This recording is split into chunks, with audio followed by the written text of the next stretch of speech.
Okay guys, it's a bit, as you can see, a bit manic here, but as to be expected as well. Kabayel coming off a fantastic win, knocking out the unbeaten Damian Nieba. Look who's joined us. A man that I mentioned in the ring, Lawrence Okoli's here, and he's here for business. He's not here to show off his wonderful coat, he's here to make a fight. Lawrence, how possible do you think it is that you get that fight? I think it's extremely possible. Yeah. I think the only problem is that I don't think he looked that great in the first couple of rounds, so I think it'll be harder, especially with a style like mine. You can see that he's got big holes. These are the options though. If you're Okoli, there are so many options. I mean, not everything, obviously look, everyone wants Alexander Usyk, but if that doesn't work out, then surely this man's right at the top of that queue alongside Warren Wardley. Absolutely. Look, there's a list of fighters that are trying to get the big fights. They all want the big fights, maybe 5 or 6 guys, and Lawrence is one of them guys. But I imagine you looking at that fight, although it was stopped reasonably early, he's fighting a guy who's decent but not brilliant. And like you said, there were some flaws to be shown there. Still exciting to watch. Goes to the body really well, but I imagine Lawrence is sitting watching that going, I can exploit that. Yeah, no, I've said for a long time, you know, everyone keeps calling him the boogeyman. I don't believe it. I never have, you know. So I think for me, it's just about getting the fight done so I can show it. Because talk is cheap, but I feel stylistically I'll get it done and done well.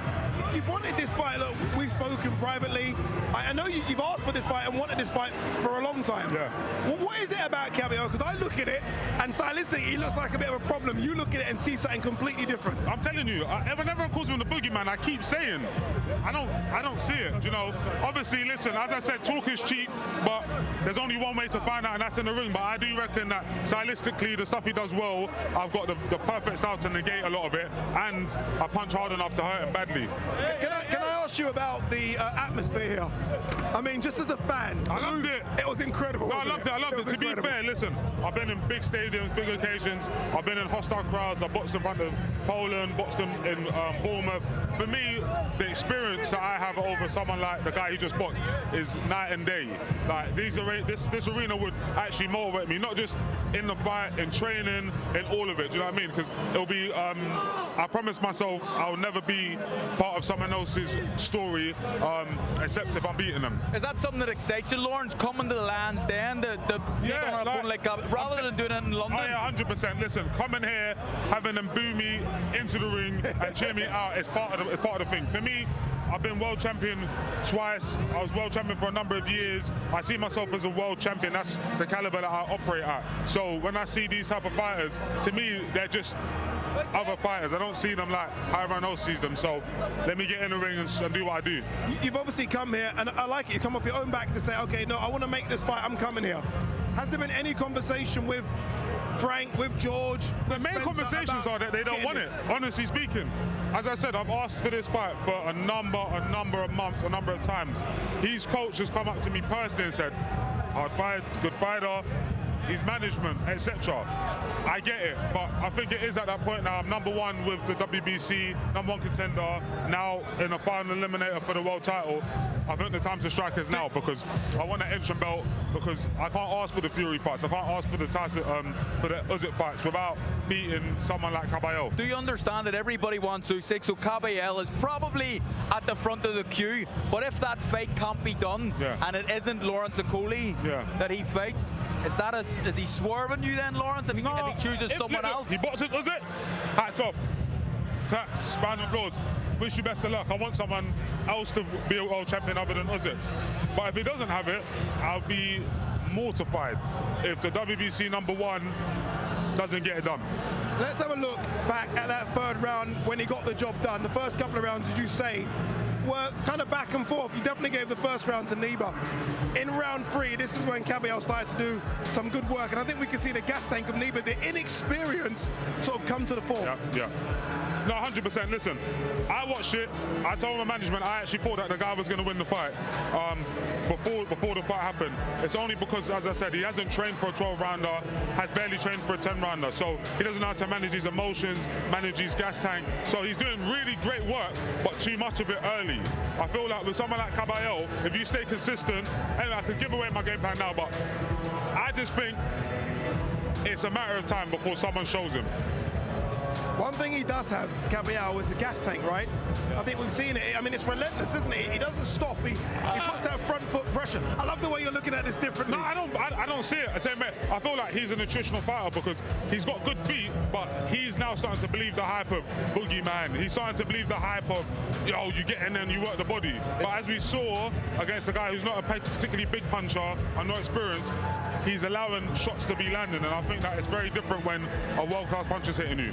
As you know as well, Lawrence, it's much easier for a fighter, an nutritional fighter, to walk forward than to be pushed back. Yeah, agreed. Would that be something you plan to do, to push him back? Like, I'm a lot bigger than these guys. Even though I've come up from cruiserweight, I'm a lot bigger, a lot stronger, and I feel like me at heavyweight, we're seeing the fact that I'm able to push guys off. I'm a lot more physically robust.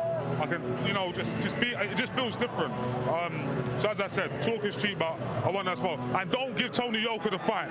I see Tony Yoka's here. Tony, come in, Don't give Tony the fight. I'm just being fair. What's the other one? Markovic is also here. You're both my boys. Dan the boy as well. Forget all of them. I'm only just being He's fair. pushing me. Why is he pushing me? No. Don't make it here.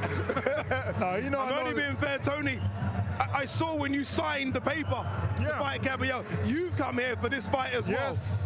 Everyone wants the Kabayel. Does this excite you even more? Does this make you want it even more? Yes. You know what? I came here and I heard like the crowd. That's beautiful. You know, that's really, really beautiful. And that motivates me. I love when people like boo me. And I think Kabayel didn't know that pressure of fighting in front of his own public. So this is why on the first one it was a little bit like tight, you know. But he did what he had to do.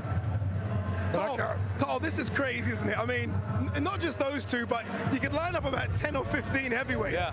The heavyweight division right now, Please don't, because I feel small enough as it is. No, I'm trying to go on my tiptoes. The heavyweight division's thriving, isn't it? Yeah, I mean, it's the best it's been.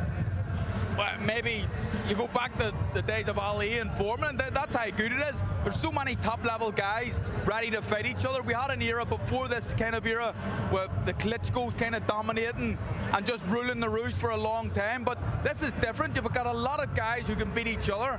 And, I mean, I think that's one of the reasons the heavyweight division, in my opinion, the heavyweight champion of the world, that's the greatest praise in sport, I think. And I would say that as a boxer. But the fact that all these guys are fighting each other and willing to do it, I think a credit to them all. What did you make of his performance, Agit's performance? What did you make of it overall? I was waiting for that. Like. You know, I think I got the perfect side to beat him. Like tonight, it was an easy fight for him, but he deserved to have an easy fight tonight. Yeah. What next? And don't get upset with me when I ask both of you these questions. If neither of you get Kabayel next, what next? Tony Yoka! I want Tony Yoka next! No, for me, who are you asking actually? I haven't Tony, you first. Who do you want next, if I not? want anybody, as I told you, I want anybody, any names. I've been calling out people. I called out Kabayel for this fight. Obviously, he had like another plan, and I called out Joyce. I would love to fight Joe Joyce. As I told you, like just call him, man. He's your friend. Just call him. Tell Joe to sign the contract. Akoli? Yeah. Don't say anybody, Akoli. Give me a name. I'm not. My top name would obviously be Kabayel. Yeah. The one after that would be Moses. After that would be Tony Yoka. The one after that. I never know if he's being serious. No, I'm being serious. I'm being serious. Let me think. Why is he not serious? Don't start a fight between two guys and me. No. What else? No, those are the main ones. Listen, at the end of the day, I'm now in a position where it's like I'm coming a final eliminator position where if I win my next fight when I have it, I'm going to be in it for a world title. So I want it to be Kabayel because I've always said I want to beat someone like that before I go on to fight for the full world title or fight him for the full world title. And if not, then it's anyone can get it. Yeah. Lawrence, you're the first man I've ever heard calling out Big Moses. Yeah. And I can understand why people don't, because he's a guy coming through and he still has to get to the top where a lot of people expect him to get to. But you're the first guy to do it. Tony, I want to ask you, is that a fight that's appealing to you? Moses Atama as well, maybe at some point down the line? I always say, I'll fight anybody. If they put Moses in front of me, I'll fight. Of course. I like this. Olympic gold medalist, world champion in two weight classes as well. I like the fact they've come here to see this, to call out the next man as well. Go and chase your fights. Don't wait for your promoter to give you a call. And these boys have certainly done that. Tony, thank you very much for joining us. Thank you. Guys, I don't want you guys to fight. I'll be honest with you, Lawrence. Thank you very much. Nice jacket, Lawrence, as well. All right, wow. What a start to the year, right? Crazy start to the year. Don't go anywhere, though, because look what we've got coming up on DAZN. Look at this. Rocha versus Curio are running it back. Remember their first fight, a majority draw back in December 2024. They get it on again in California on Friday. And then Freddie Kiewit, the local man, Freddie Kiewit, we're coming back back to Germany, takes on Suleiman Jafari. That fight next Saturday. Oh man. Okay, you know I asked the question right at the end of the, or start of the show. I said, who will FanZone vote for Kabayel to fight next?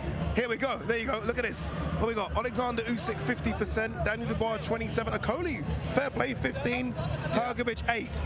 I would not mind seeing the Daniel Dubois. Either of them.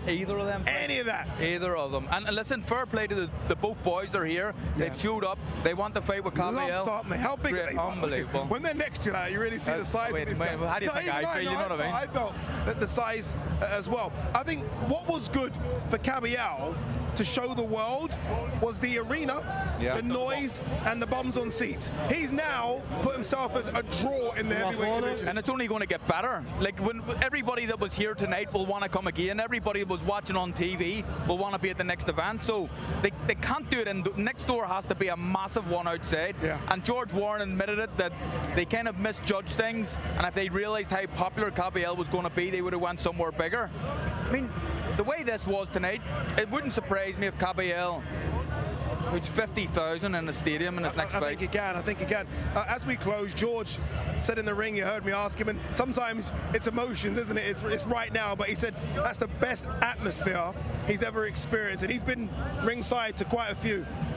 Is this now entering your top 3, top 4? I think it's the best. I agree. I absolutely agree. I've never heard anything like it. I mean, there's a lot of different people in here. The Kurds are a very proud people. The Germans here making a lot of noise. The Poles as well, very, very proud race of people, make a lot of atmosphere and a lot of noise. I would agree with George. The best atmosphere I've ever been involved in. I'm going to keep this very short as we wrap up. By the way, incredible atmosphere as well. Top 3 for me. What's 1 and 2? Amanda Serrano, Katie Taylor, MSG, baby. Come on. I mean, come on. What are we talking about? But I will say this. I wasn't at that. I did say right at the start of the show that there is a crop of fighters that are spearheading big-time boxing coming back in Germany. Ladies and gentlemen, I can tell you now, it's back. Big-time boxing is back in Germany. I can't wait to be here because I do think we are going to go to a stadium next.